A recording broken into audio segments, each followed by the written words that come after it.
என்னதான் விதவிதமா வடகம்லாம் இருந்தாலும் இந்த பழைய சாப்பாட்டுல பண்ற வடகத்துக்கு ஒரு தனி டேஸ்ட் தாங்க. லைட்டா புளிப்பு டேஸ்டோட காரமா சாப்பிடவே அருமையா இருக்கும். கெஸ்ட் வந்திருந்தாங்கன்னு கொஞ்சம் சாதம் நிறைய வச்சதுல பழைய சாப்பாட்டுக்கு எடுத்தது போக இன்னும் கொஞ்சம் சாதம் மிச்சம் இருந்தது.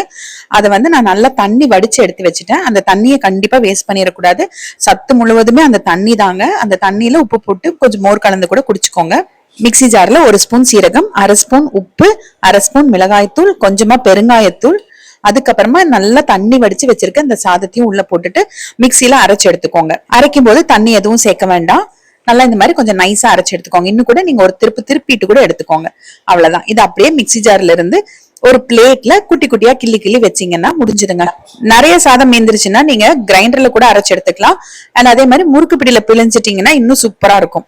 அவ்வளவுதான். ஒரு பிளேட்லயோ இல்ல வந்து ஒரு துணிலயோ நல்லா கிள்ளி வச்சுட்டு 2 நாளைக்கு நல்லா வெயில்ல காய வச்சு எடுத்தீங்கன்னா சூப்பரா வடகம் ரெடி ஆயிரும். இது எல்லாருக்குமே தெரிஞ்சிருக்கும். ஒரு சில தெரியாதவங்களுக்காக தாங்க இந்த வீடியோ. ஆஸ் யூஷுவல் வடகம் பொரிக்கிற மாதிரி நீங்க நல்லா எண்ணெய் சூடு பண்ணிட்டு வடகம் பொரிச்சு எடுத்துக்கோங்க.